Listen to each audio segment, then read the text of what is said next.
안녕하세요. 크립토TV입니다. 트럼프가 상승을 앞당길 수밖에 없는 이유와 또 연말 전에 미니 불장 시나리오도 함께 말씀을 드려보겠습니다. 현재는 매크로가 아니라 트럼프에 의해서 거의 2달간 좌지우지 되지 않았나 생각이 들거든요. 그렇다면 그의 머릿속으로 들어가서 내가 트럼프라면 어떻게 행동할지가 매우 중요할 것 같습니다. 그래서 물론 뭐 너가 감히 날 어떻게 평가하느냐 할 수 있겠지만 그럼에도 한번 최선을 다해 보도록 하겠습니다.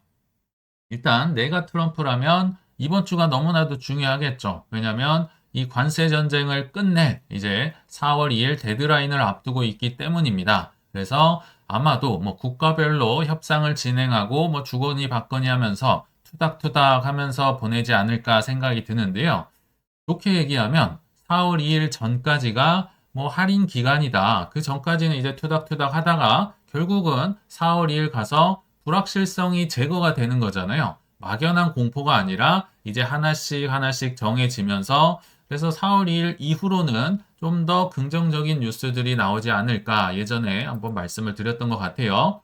그리고 그 다음은 어떤 이제 순서를 기다리고 있을까? 물론 한 달 정도는 더 투닥투닥 할 수는 있을 것 같아요. 관세를 가지고. 그러나 이제는 주 타겟이 관세라기보다는 뭐 정책적인 거, 규제의 명확성을 해소하는 큼직큼직한 방향으로 갈 가능성이 높을 것 같아요. 뭐 규제 완화나 감세나 이런 쪽으로 시동을 걸 거라 생각이 들고요. 더 나아가서 예전에 스티븐 미란 뭐 보고서 우리 공부했었죠. 결국은 트럼프가 원하는 건 약달러, 금리 인하, 유동성, 뭐 국채를 무한대로 발행을 한다. 결국은 본인이 원하는 시나리오대로 갈 것이다 라고 트럼프의 책사가 이미 작년 11월에 보고서를 써서 우리는 결과를 알고는 있습니다. 근데 한번 생각을 해보시면 이 트럼프가 결국 원하는 게 뭘까? 궁극적인 목표가 뭐야? 왜 이렇게 욕을 먹어가면서 관세 전쟁을 벌이고 왜 이렇게 하는 걸까? 결국은 마가 때문이겠죠. Make America Great Again을 하기 위해서 그럼 어떻게 된다? 그 전에 중간 선거에서도 승리를 해야겠죠. 우리는요, 25년 말 불장을 그렇게 기다리고 있지만 트럼프 입장에서는요, 이 4년을 효과적으로 보내야 하는 상황에 처해 있습니다. 그리고 이 4년 중에 이제 후반기를 준비하기 위해서 26년도 11월에 있는 중간 선거에 승리를 해야 돼요. 그러니까 우리는 올해 연말, 내년 연초만 보고 있지만 트럼프는 4년을 준비를 하는 겁니다. 그러니까 26년 11월을 승리를 해야 된다. 일기 때는요. 17년도에 막 주식 끌어올리다가 18년도에 주식이 떨어지면서 중간 선거에 완전 패배를 했었잖아요. 그래서 지금 순서를 바꿔가고 있다라는 생각이 들고요. 자, 그러면 26년도 11월 달에 기분 좋게 선거를 가기 위해서는 내년 경제가 살아나야겠죠. 내년 경제가 살아나기 위해서는 모든 경제 지표는 사실 YOY라고 해서 전년도와 비교를 합니다. 그러니까 뭐 GDP다, 뭐 주식이다, 뭐 여러 가지 물가다, 다 전년도보다 좋아야 돼요. 그래서 올해가 조금 틀어져도 괜찮아, 떨어져도 괜찮아, 감수해야 돼. 이런 식으로 지금 가고 있잖아요. 내년 경제가 좋아지는 게 사실 트럼프의 1차 목표였을 겁니다. 근데 문제는 너무 이걸 투닥투닥 해버리니까 전 세계가 공포에 지금 트럼프 집권한 지 2달밖에 안 됐거든요. 근데 월가의 컨센서스는 상반기 전체를 버려라. 그쵸? 지금도 이게 대세론인 것 같아요. 뭐 시즌 종료설 나오고 뭐 긍정론자들, 낙관론자들, 야데니 같은 사람도 돌아서고 뭐 이게 팩트죠. 그리고 하반기도 모르겠다. 주기용 대표도 6에서 12개월간 재미없을 걸, 횡보할 걸, 하락할 걸 한 게 하반기조차 버렸다는 거죠. 요게 지금 뭐 일반적인 컨센서스고요. 내년에나 뭐 좀 모르겠다. 상승할 수 있을까? 사실 대다수가 다 여기로 좀 뭐 옮겨가지 않았나. 미국 재미없을 걸 뭐 이런 상황인 것 같습니다. 제가 느끼기에는요. 그러나 제가 볼 때는 내년까지 트럼프가 기다리기는커녕 심리적으로 보면요. 올해 하반기까지도 버티기가 어렵다. 이게 계속 제가 주장을 하는 상황인 거죠. 심리적인 이 상황을 체크하는 게 그래서 좋은 것 같아요. 투자자들 중에 철학자, 심리학자 굉장히 많은 게 사람의 심리를 읽어야겠다 생각이 드는데, 자, 지금 2달밖에 되진 않았지만 트럼프 집권 이후에 그러나 우리는 엄청 오래된 것 같죠. 트럼프 욕 정말 지배적이었잖아요. 3월 초에만 하더라도 뭐 미국 우선주의 트럼프 시대에 야, 이게 웬 말이냐. GDP가 오히려 1분기에 역성장이 날 것이다. 우리 봤었죠.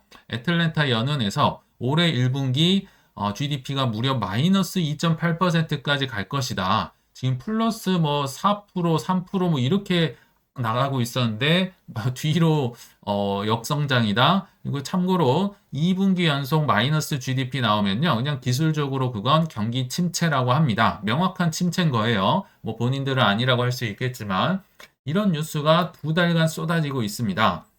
그리고 뭐 이 트럼프가 최대 리스크 아니냐? 서학 개미들 중에 매수 상위 10개 종목의 수익률이 여기 마이너스가 지금 빠졌는데 마이너스 30%. 그러니까 미국에서 가장 인기 있는 주식을 10개를 뽑아서 평균 수익률을 트럼프 취임 기간 동안 내보니까 마이너스 30%라는 겁니다. 평균이 마이너스 30이면 뭐 반토막도 수두룩박둑 하겠죠. 그리고 요거는 빌리언웨어들이 트럼프의 취임식 이후로 얼마나 돈을 잃었는지를 나타냅니다. 불과 2달도 안 됩니다. 1월 17일부터 3월 10일까지 세상에서 가장 돈 많은 사람들을 계산해 보니까 여기 루이비통 회장님도 마이너스, 메타, 사실 메타는요, 올해 수익률 뭐 거의 미국 전체 수익률 중에 거의 최상위권이거든요. 이분조차도 마이너스. 그리고 알파벳, 아마존. 이거는 트럼프를 올인을 해서 지지했던 일론 머스크가 뭐 거의 반토막이 났네요. 이거는 뭐 트럼프도 포함이겠죠. 트럼프의 재산을 포함해서 2달도 안 된 기간에 전 세계의 부자들이 다 돈을 잃고 있다. 뭐 이런 큰 부자들뿐만 아니라 비트코인 100만 장자들 중에서 무려 3만 2천 명 정도가 증발을 했다고 3월 23일 기사에서 나와 있네요. 여기엔 누가 포함되어 있을까요? 아들들 사업도 아마 포함이 되어 있을 거고요. 또 트럼프 당선을 위해서 지지를 했었던 비트코인 뭐 맥시멀리스트 투자자들이 모두 포함이 되어 있겠죠. 혹자는요. 그래도 뭐 부자들은 괜찮지 않냐. 돈 많으니까 좀 떨어져도 되고, 뭐 이 월드 리버티에 뭐 이거 다 공짜로 뭐 투자 받은 건데, 이거 마이너스 뭐 90% 돼봤자 타격 없을 거네 할 수도 있겠지만, 그거는 정말 잘 모르는 말인 거죠. 부자들이요. 부자들이 잃는 거는 뭐 아깝지 않고, 내가 잃는 거는 아깝다. 그러면요. 부자의 마음을 저는 이해할 수 없다 생각이 듭니다.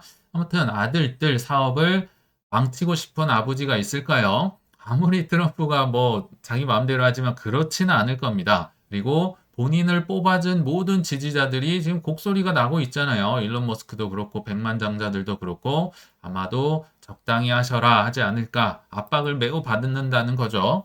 그러면 그래서 우리가 이제 어떻게 해야 되느냐? 저는 상황을 한번 보여드릴게요. 판단은 여러분들이 하시겠지만 만약 조정의 바닥이 이미 나왔다면 우리는 지금 어떻게 해야 될까요? 제가 이 증거를 좀 보여드릴게요. 요거는 알트코인 시즌 인덱스입니다.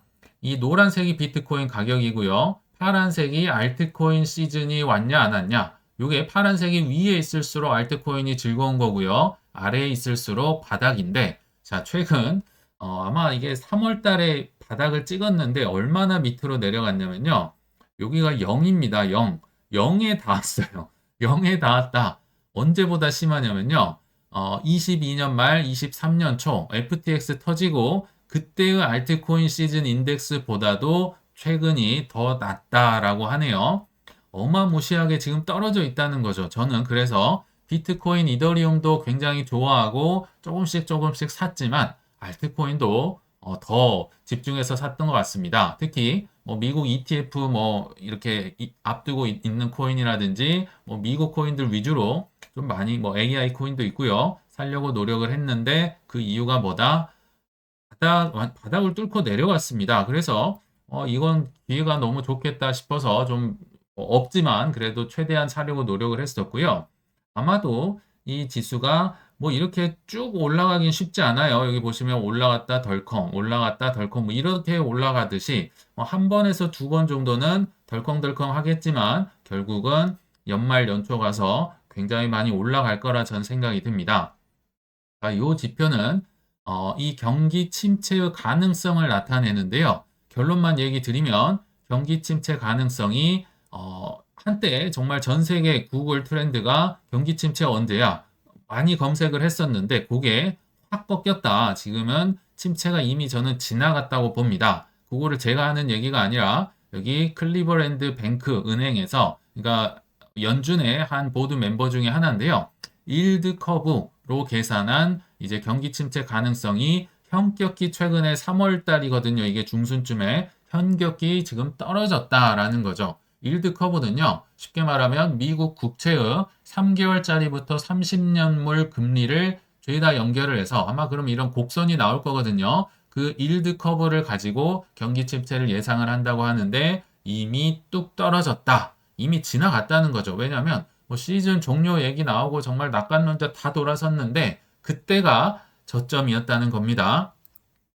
그리고 또 하나, 이거는 harder to get credit이라고 해서 크레딧이 뭡니까? 신용이잖아요. 즉 대출을 받기가 어려운 정도를 나타내는데요. 여기 보시면 야데니 리서치랑 NFIB라는 이제 연구기관에서 보고를 할 때, 그러니까 크레딧을 얻기가 어렵다. 위에 있을수록 뭔가 상황이 안 좋다는 거고요. 밑에 있을수록 크레딧을 얻기 쉽다는 거죠. 근데 최근에 좀 위에서 비비다가 결국은 뚝 떨어졌다. 그러니까 야데니 리서치냐 연구기관에서 볼 때는 지금은 신용을 얻고 대출을 얻기가 좋은 방향으로 점점 흘러가고 있다라고 판단을 하는 겁니다. 그래서 경기 침체 뭐 이 큰 폭락의 우려가 이미 저는 지나갔다고 보는 거예요. 뭐 여러 데이터를 근거로.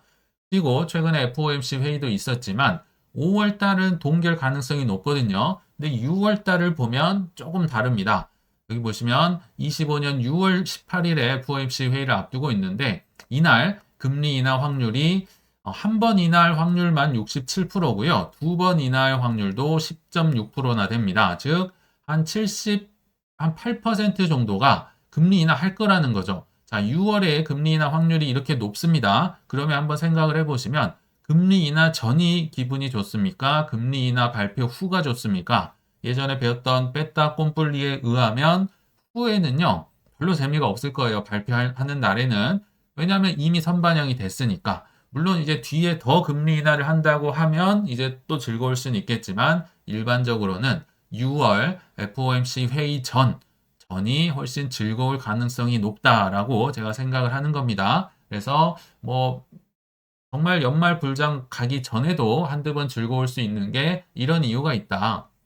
그리고 제가 찾은 김에 페드에서 그냥 연말 12월 달에 우리가 금리가 미국 금리죠. 얼마 정도 떨어져 있을까를 한번 찾아보니까 이 FOMC의 점도표는요, 두 번을 예상을 했었거든요. 근데 그거는 그냥 그들의 의견일 뿐입니다. 실제로 베팅을 하는 사람들은 세 번 내려에 베팅을 했다는 거죠. 요게 현재 금리면 한 번, 두 번, 세 번. 세 번 금리가 현재도 가장 높습니다. 무슨 얘기일까요? 아, 트럼프 형 적당히 해라. 이제 금리 세 번 정도는 내려야 된다. 뭐 참고 견뎌라 아무리 얘기해봤자 사람들은 안 믿고 세 번 정도의 베팅을 하고 있다라는 거죠. 유동성이 이미 연말 되면요. 들어올 대로 들어오고 있다는 얘기를 드리는 겁니다. 그래서 결국은 기존 관점이 사실 비슷한 겁니다. 사실 관세 때문에 약간 뒤로 미뤄진 감은 있지만 연말 연초 전에 그러니까 진짜 불장 큰 거 전에 미니 불장의 가능성 여전히 저는 한 번에서 두 번 정도는 있다고 보거든요. 그 뭔가 도화선, 그러니까 시발점을 장식할 수 있는 사건이 저는 이더리움에 스테이킹이 붙는 ETF가 출시되는 거라고 생각이 듭니다. 지금 이더리움 가격이 떨어져 있으니까 무슨 뭐 말도 안 되는 소리냐 하실 수 있겠지만 이걸 누가 얘기를 했습니까? 블랙락이 얘기를 했어요. 블랙락이 이더리움 ETF 스테이킹을 밀고 있고 신청을 한다. 그러면 저는 단기적으로 또 미니 불장이 나올 수 있다고 생각이 들거든요. 자, 여기 보시면 왜 가격은 떨어졌지만 여기에 큰 의미를 두느냐? 기관들이나 국가들이 사실 ETF를 사는 겁니다. 뭐 개인들은 그냥 코인베이스나 업비트에서 사면 되겠죠. 기관들이 좋아하는 게 뭐다? 이자입니다. 이자. 뭐 몇천억에서 몇 조를 굴리는 사람들은 이자에 굉장히 예민할 거고요. 또 하나, 기관들, 국가들은요. 한번 내가 기관, 국가 담당자라고 생각을 해보세요. 이자에 분명히 솔깃하실 거고요. 두 번째, 보안성이 좋은 걸 따질까요? 아니면 효율성이 좋은 걸 따질까요? 보안성의 끝판왕이 바로 비트코인과 이더리움입니다. 이거 효율성, 뭐 빠르고 뭐 싸고 뭐 편리하고 해봤자 기관들 입장에서는 이런 거 잘 안 쓴다는 거죠. 차라리 뭐 빠르고 이런 거 개발하면 새로운 게 또 나오고 또 나오고 할 거거든요. 보안성 안정적인 측면에서 이더리움 스테이킹이 붙는 건요. 이들은 포기할 수 없을 거라 생각이 듭니다. 그래서 블랙락 담당자가 얘기를 한 거죠. 규제적 문제 중 일부가 해결된다면 역전된다라고 블랙락이 주장을 하는 겁니다. 스테이킹 수익을 얻을 수 없다는 점이 성장세를 억제하는 주요 요인이다. 그러니까 반대로 요게 붙으면 역전이 될 수 있다고 하죠. 그러면서 상당히 복잡한 과제가 존재하지만 이를 해결된다면 상황은 변화될 것이다. 글쎄요, 이게 상당히 복잡할까요? 훨씬 복잡하고 악의 무리들이 판치고 있던 게리 겐슬러한테도 비트코인에 이어 이더리움 스테이킹까지 다 받았잖아요. 10년 그 수건 사업을 훨씬 복잡한 것도 풀었는데 이 정도는 아무것도 아닐 거라 생각이 듭니다. 근데 문제가 있죠. 이게 언제 오느냐 이게 더 중요하잖아요. 그래서 저도 궁금하기 때문에 그록이라는 이제 그 일론 머스크가 만든 AI 있잖아요. 여기에 한번 물어봤습니다. 이더리움 그 스테이킹 ETF 언제 될 것 같아? 하니까 지금까지 뭐 투애니원 쉐어스가 이렇게 신청을 한 걸 기준으로 답변을 하더라고요. 자, 최소 기간, 그러니까 가장 빨리 승인이 되는 시나리오를 본다면 뭐 45일 이내, 즉 3월 말에서 4월 초에 19B-4가 승인이 될 것이다. 그러니까 두 번 승인을 받아야 돼요. 19B-4가 승인이 먼저 되고 이게 되면 이제 거의 됐다고 보는데 그 다음에 S-1 승인이 한 번 또 남았죠. 그래서 3말 4초에 요게 승인이 되고 S-1은 몇 주 소요가 될 수 있어서 이론상 가장 빨리 된다는 건 5월경이 이제 전체 뭐 이더리움 스테이킹 ETF가 될 것이다 보는 거고요. 이건 최상의 시나리오고 일반적인 예상은 이제 최종 결정 마감 기한이 한 10월경이기 때문에 한 10월쯤 될 것이다. 이게 이제 통상적인 의견이라고 보면 되고 최대로 최악의 경우는 이게 이제 과거에 SEC가 워낙 괴롭혔기 때문에 그걸 이제 학습을 한 것 같아요. 뭐 이게 뭐 증권이냐 뭐 정치적 논쟁이 벌어지면 25년 말 26년 초까지 간다고도 하지만 이 시나리오는 이제 현저히 낮아졌겠죠. 근데 뭐 제대로 이 너무 길게 얘기를 해줘서 야 결론만 얘기해봐. 제가 다시 한번 물어봤어요. 그러니까 25년 하반기 뭐 7월 뭐 10월 뭐 쭉 써 있는데 뭐 이렇게 지워버렸더라고요. 그 뒤에는 4월 지워버리고 10월 지워버리고 그래서 하반기 한 7월이나 여름 내 승인 가능성이 이제 일반적으로 볼 때 높다라고 이렇게 판단을 하네요. 그러니까 뭐 7월 정도 저도 뭐 근데 아마 아시겠지만 SEC도 그렇고 트럼프도 그렇고 굉장히 급하게 지금 뭐 스테이블 코인 법안이다 위헌장이다 처리를 하려고는 하더라고요. 그래서 뭐 일단 일반적인 이런 의견을 한번 들어주시면 좋을 것 같고 그래서 결국은 이더리움 스테이킹이 뭐 이렇게 10월에 돼버리고 이러면 제 시나리오는 끝난 겁니다. 안 되는 거예요. 왜냐면 이건 연말과 맞닿아 있기 때문에 10월보다 전인 뭐 여름이나 그 이전에 스테이킹 ETF가 된다. 저는 뭐 이것만 될까요? 지금 무더기로 알트코인 ETF가 줄을 서 있거든요. 이런 뭐 여러 가지 상황이 겹치면서 알트코인에 대한 미니 불장 가능성이 뭐 연말 연초 가기 전에도 한두 번 있지 않을까. 뭐 금리도 있고요. 뭐 여러 가지 의견을 근거로 한번 말씀을 드렸습니다. 그래서 결론에 왔는데요. 최근 조정에 조금이라도 저는 모아 가셨던 분들이 위너다, 엄청난 수익률을 기록할 것이다 라고 생각을 하고요. 그 뭐 한 예로 안피로 작가님 있죠. 치과 의사기도 한 이분의 사례를 한번 소개를 해드려 보려고 합니다. 아마 대부분 아시겠지만 18년도에 이 안피로 작가님이 겪었던 정말 눈물 없이 들을 수 없는 저도 뭐 겪었던 것 같아요. 18년도에 죽었다 살아난 사연.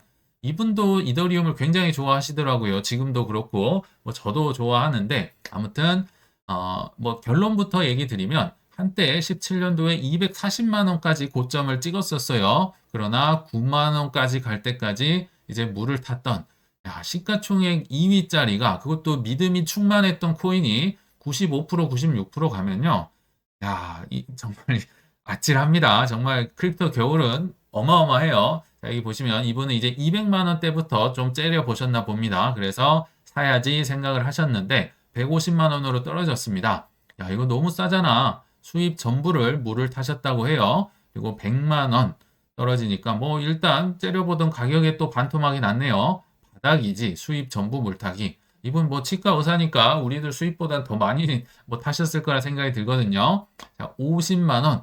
하늘이 준 기회지 4분의 1 토막 났네요. 마통을 써서 물타기를 또 했다고 해요. 근데 제가 이렇게 밑줄을 친 거, 마통을 쓴다든지 아내 몰래 투자하는 건 바람직하지 않습니다. 아내를 교육을 시켜서라도 알리셔야 돼요. 비트로 하시면 손이 이렇게 떨립니다. 자, 30만 원, 손이 떨린다. 2억 원을 투자했는데 2천만 원밖에 남아있지 않았다. 이미 이 순간 마이너스 90%가 됐다는 겁니다. 시가총액 2위 코인이 야, 그것도 믿음이 충만했는데 이 마이너스 90% 그것도 몰래 했다. 진짜 와, 이거 아찔하거든요. 자, 이제 20만 원으로 떨어졌다고 합니다. 때려보던 가격에서도 마이너스 90%. 절호의 기회다. 10분의 1 토막 났어요. 보험 해지를 하고 적금 중도 해지를 하고 정말 빤스까지 팔아서 사셨는데 어떻게 됐습니까? 이 이후에 또 반토막보다 더 났어요. 20만 원에 올인을 했는데 영끌을 했는데 이미 반토막이 또 났네요. 9만 원까지 갔다. 이제 물탈 용기도 없지만 돈도 없다. 가족에게도 미안하다. 내가 진짜 틀린 건가? 5만 가지 생각이 들었겠죠. 근데 이 숱한 시련을 겪은 다음에 결국 21년도에 상반기에는 아마 540만 원 정도, 하반기에는 이더리움이 590만 원까지 두 번이나 크게 올라가면서 이분은 엄청난 투자 수익을 거두게 됩니다. 아마 누구나 저런 경험을 크립토 겨울쯤에 한 번씩은 할 텐데요. 이럴 때 단타를 치시거나 팔고 떠난 사람이 있는가 하면 꾸준히 사모았던 사람, 이 둘 차이는요. 도저히 평생 따라갈 수 없는 자산 격차가 저는 반드시 생길 거라 생각이 듭니다. 제가 그 경험자잖아요. 그리고 심지어 지금은 크립토 겨울이 아니라 가을 중에 있으니까 지금 마이너스에 힘든 사람들도 마지막 힘을 내셔서 우량 코인들, 뭐 미국 ETF 예전 코인들, 여러 이런 코인들을 조금이라도 사 모아 가시길 바라면서 이만 물러가겠습니다. 시청 감사합니다.